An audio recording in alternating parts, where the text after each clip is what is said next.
नमस्कार दोस्तों, स्वागत है आपका साक्षी की आवाज चैनल में। तो दोस्तों, आज की कहानी है जब पोते ने दादा को स्टेशन पर कचरी बेचते देखा। रात करीब 2 बजे सोमनाथ जी इधर से उधर करवट बदल रहे थे। उन्हें नींद नहीं आ रही थी। आती भी कैसे? पूरा दिन हो गया बेचारों ने कुछ नहीं खाया। भूख के मारे पेट कमर में लगा हुआ साफ दिख रहा था। वहीं दूसरी तरफ बहू और बेटे मजे से अपने कमरे में एसी की हवा में सो रहे थे, जबकि सोमनाथ जी के कमरे में तो एक पंखा भी नहीं लगा था। बेचारे इसीलिए बाहर खुले में अपनी खाट बिछाकर लेट जाते थे। वैसे तो जब से उनकी पत्नी का स्वर्गवास हुआ है, तब से उन्हें खाना कम ही मिलता है, पर आज तो पूरा दिन हो गया बेचारों ने कुछ नहीं खाया।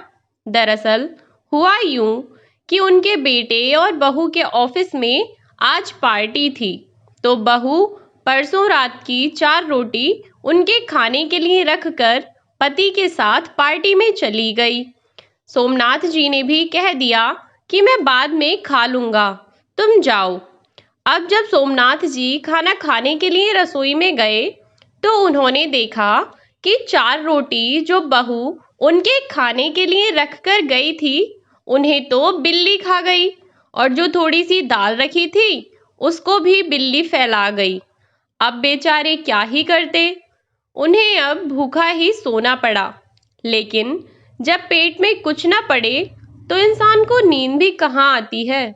बेचारे करवटें बदलते रहे। अब रात हुई तो बहू बेटे पार्टी खत्म करके घर आए। सोमनाथ जी भूखे तो थे, पर बहू से डर के मारे कहने की हिम्मत न हुई कि कुछ खाने को बना दे। बहू बेटे भी आकर सोने चले गए। एक बार भी नहीं पूछा कि तुमने कुछ खाया या नहीं। सोमनाथ जी से जब रहा न गया, तो पानी पीकर अपनी भूख शांत करने की कोशिश करने लगे। अब पानी से कहाँ भूख शांत होती है। बेचारे भूख को दबाने के चक्कर में पेट से गमछा बांधकर सो गए। जब तक उनकी पत्नी जिंदा थी, तब तक उन्हें खाने पीने की कोई दिक्कत न हुई। उनकी पत्नी उनके खाने पीने का पूरा ध्यान रखती थी। घर का सारा काम उनकी पत्नी ही किया करती थी। पर जब से उनकी पत्नी सुलोचना जी का देहांत हुआ, तब से बेचारे एक एक रोटी के लिए बहू बेटे के मोहताज हो गए। खैर, सोचते हुए पता नहीं चला उनकी कब आंख लग गई, उन्हें पता ही नहीं चला। सवेरा हुआ तो उम्मीद जागी कि बहू अब कुछ खाने को देगी। तभी बहू की आवाज आई, चल बुड्ढे, जल्दी उठ जा, सारे घर का काम जल्दी खत्म कर दे। बहू, मैं सारा काम कर दूंगा, पर पहले मुझे कुछ खाने को दे दो। मैंने परसों रात से कुछ नहीं खाया, और तुम जो रोटी मेरे लिए रख कर गई थी, उन्हें बिल्ली खा गई। मुझे बहुत भूख लगी है। हाँ हाँ, और बहाने बना खाने के लिए, जब देखो तब तू तो भूखा ही रहता है। बहू, मैं बहाने नहीं बना रहा हूँ, मैंने सच में कुछ नहीं खाया, बहुत भूख लगी है। सोमनाथ जी रोटी की भीख सी मांगने लगे, लेकिन बहू ने उनकी एक भी न सुनी और बोली, तू काम कर दे पहले साफ सफाई का, मैं नाश्ता तैयार करूं। बेचारे भूख को छोड़कर काम करने में लग गए। बहू ने गरम गरम नाश्ता बनाया तो उन्हें लगा कि शायद अब कुछ खाने को मिले। बेचारे काम खत्म करने के बाद भागकर अंदर पहुंचे और बोले, बहू, अब तो मैंने काम भी खत्म कर लिया है, अब तो मुझे कुछ खाने को दे दो। रुक जा बुड्ढे, रुक जा, अभी मेरे घर वाले आ रहे हैं, तू बाद में खा लेना। उन्हें कुछ खाना कम पड़ गया तो बाद में खाना तू। अब बेचारे सोमनाथ जी भूखे पेट, आंतों में गांठ लगी हुई महसूस हो रही थीं। इतने में बहू बोली, और हाँ बुड्ढे सुन, मेरे घर वालों के सामने इधर उधर मत घूमना, जब तक मैं न कहूँ बाहर मत आना, समझा? कमरे में ही रहना। सोमनाथ जी कमरे में बैठ गए। बाहर सबके हंसने खिलखिलाने की आवाज आ रही थी, मगर उन्हें बस इंतजार था कि कब बहू उन्हें आवाज लगाकर बुलाए। सब अपनी बातचीत में मगन थे। खाने पीने का दौर चल रहा था। अब तो सोमनाथ जी से बिल्कुल भी रुका नहीं जा रहा था। बेचारे रसोई में पानी लेने गए कि हाथ से कांच का गिलास टूट गया और सारे में पानी पानी हो गया। कांच टूटने की आवाज सुनकर सब लोग भागकर रसोई में आए। उनके बहू बेटे भी भाग कर आए और उनको खरी खोटी सुनाने लगे। बहू ने कहा कि तुझे जब मना किया था कि मेरे घर वालों के सामने कोई ड्रामा मत करना, तो फिर क्यों तुझे एक बात समझ नहीं आई? बहू के पीछे पीछे बेटे ने भी कहना शुरू कर दिया कि तुमने हमारी नाक में दम कर रखा है, चैन से जीने भी नहीं देते। जब तुम्हें मना किया था तो क्यों आए कमरे से बाहर तुम? ये बताओ। बेटा, मुझे बहुत भूख लगी थी। मैंने 3 दिन से कुछ नहीं खाया। इतने में बहू बोल पड़ी, हाँ क्यों नहीं, तू तो भूखा ही रहता है। सोमनाथ जी लाचार हुए। दया की नजरों से बस बेटे की तरफ देखे जा रहे थे कि काश बेटा कुछ कहेगा। दोनों ने डांट फटकार कर उन्हें वहां से जाने को कह दिया। सोमनाथ जी आंखों में आंसू लिए सारी बातों को सोच रहे थे। पत्नी के जाने के बाद एक पोता ही था जिसके सहारे से उनका सारा टाइम कट जाता था। अब तो वह भी पढ़ने के लिए विदेश गया हुआ है। अब इस घर में कोई उनका नहीं था। सब कुछ सोचते सोचते सोमनाथ जी अचानक उठे और अपने सारे जमा किए हुए पैसे लेकर चल दिए। उनके पास कुल मिलाकर 540 रुपए थे, जिसमें से पहले उन्होंने 40 रुपए का खाना खाया। तब जाकर उनका दिमाग और हाथ पैर दोनों चलना शुरू हुए। चूंकि सोमनाथ जी एक व्यापारी थे और एक छोटी सी दुकान से उन्होंने शहर में अपना सब कुछ अपनी लगन और मेहनत से ही बनाया था, तो उनका दिमाग भी व्यापारी की तरह ही चलता था। अब वो सोचने लगे कि बचे हुए 500 रुपयों से ऐसा क्या किया जाए कि उनका खर्च भी हो जाए और उन्हें मुनाफा भी होता रहे। बहुत देर सोच विचार करने के बाद वो एक दुकान पर पहुंचे और वहां से उन्होंने कचरी के पैकेट खरीदे और उन्हें लेकर वो रेलवे स्टेशन पर पहुंच गए।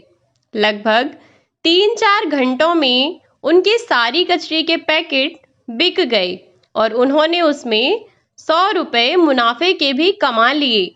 अब रामनाथ जी ने बाहर ही शाम का खाना खाया और घर पहुंच गए। अब तो सोमनाथ जी सुबह घर का सारा काम करके जाते और रोज स्टेशन पर जाके कचरी बेचते।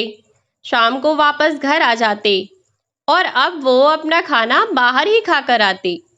बहू बेटे में से उनसे पूछने वाला कोई नहीं था कि कहाँ जाते हो, कहाँ नहीं। वो तो सोचते थे कि अच्छा है, बला टली, कम से कम इतना टाइम तो हम आराम से बिन किसी चिक के रह पाते हैं। एक दिन सोमनाथ जी स्टेशन पर रोज की तरह अपना काम कर रहे थे। तभी उनका पोता, जो कि विदेश से लौटा था, उन्हें देख लेता है और कहता है, दादाजी आप स्टेशन पर कचरी बेच रहे हैं और मम्मी पापा, उन्होंने आपको रोका नहीं? मम्मी पापा कहाँ हैं? अब बेचारे सोमनाथ जी पोते के सामने सारी बात उसको बताते हैं। सुनकर पोते की आंखों से आंसू बहने लगते हैं। मेरे माँ बाप आपके साथ ऐसा करते हैं? दादाजी, पहले तो आप मेरे साथ चलो, सोमनाथ जी का पोता उनके लिए एक होटल में कमरा बुक करा देता है और कहता है, दादाजी आप यहाँ रहो, घर मत आना। और 2 दिन बाद वकील के हाथों एक नोटिस भिजवा देना मम्मी पापा के नाम से कि या तो वो आपका घर खाली करें, वरना आपको मजबूरी में पुलिस का सहारा लेना पड़ेगा। सोमनाथ जी ने ऐसा ही किया। अब सोमनाथ जी होटल में रहे, घर न आए। वैभव घर पहुंचा तो अपने माँ पापा से मिला, तो उसने उनसे तुरंत पूछा अपने दादाजी के बारे में। अपने माँ बाप से पूछा, माँ दादाजी कहाँ हैं? कहीं नजर नहीं आ रहे। वे दोनों बोले, होंगे यहीं कहीं, आ जाएंगे। तू अभी हारा थका हुआ शहर से आया है, थोड़ा आराम कर ले। 2 दिन बीत गए। उनका पोता वैभव भी सब कुछ जानकर अनजान बना रहा। जब सोमनाथ जी नहीं आए और 2 दिन बीत गए, तब भी उनके बहू बेटे को उनकी जरा भी फिक्र नहीं हुई। अब थोड़ी ही देर बाद वकील एक नोटिस के साथ उनके घर आया। उस नोटिस को देखकर दोनों अचंभित हो गए कि पिताजी ऐसा कैसे कर सकते हैं? वो हमें नोटिस कैसे भिजवा सकते हैं? हम भी तो उन्हीं की औलाद हैं। तभी वैभव ने कहा, अच्छा पापा, चलो शुक्र है आपको याद तो आया कि आप दादाजी की औलाद हैं। पर ये आपको तब क्यों नहीं याद आया जब माँ दादाजी को खाने के लिए एक एक टुकड़े के लिए लाचार कर दिया करती थी? शर्म आनी चाहिए तुम दोनों को। आज 2 दिन से दादाजी घर नहीं आए और तुम दोनों को कोई चिंता ही नहीं है। कल को जब मेरी शादी हो जाएगी और मैं और मेरी पत्नी आपके साथ ऐसा करेंगे, तब आपको कैसा लगेगा? कभी सोचा है आपने? बेचारे दादाजी, जिन्होंने आपके लिए इतना कुछ किया, आपको पढ़ाया लिखाया, इस काबिल बनाया, कभी आपका साथ नहीं छोड़ा। और जब आज उनको आपके साथ की ज़रूरत है, तो आप दोनों उन्हें दुत्कारते हैं। अरे आप उस आदमी को जो इस घर का मालिक है, उसके साथ नौकरों से भी ज़्यादा बुरा व्यवहार करते हैं। आप दोनों की वजह से भी दादाजी को इस उम्र में भी काम करना पड़ रहा है। शर्म आनी चाहिए आपको। बेटे की बात सुनकर दोनों को अपनी गलती का एहसास हुआ, अपनी गलती का पछतावा होता है। वैभव अपने दादा को अपने घर लाता है और उसके माँ बाप दोनों सोमनाथ जी से माफ़ी मांगते हैं। अब वैभव की माँ सोमनाथ जी का बहुत अच्छे से ख्याल रखती। अब वे सब खुशी खुशी रहने लगते हैं।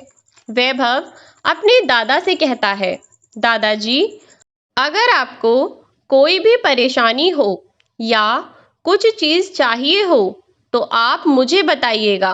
वैसे भी मेरी पढ़ाई तो ख़त्म हो चुकी है, तो मैं सोच रहा हूँ इसी शहर में बिजनेस शुरू कर दूँ, और फिर आपसे बिजनेस के इतने सारे गुण भी तो सीखने हैं। इतना कहकर दोनों खिलखिलाकर हंसने लगते हैं। सोमनाथ जी कहते हैं, क्यों नहीं बेटे, आखिर तेरे बाप को भी तो सब कुछ मैंने ही सिखाया है। और दोनों ताली देकर हंसने लगते हैं। तो दोस्तों, ये थी हमारी आज की कहानी।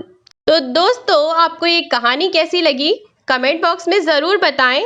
वीडियो को लाइक शेयर करना और चैनल को सब्सक्राइब करना ना भूलें।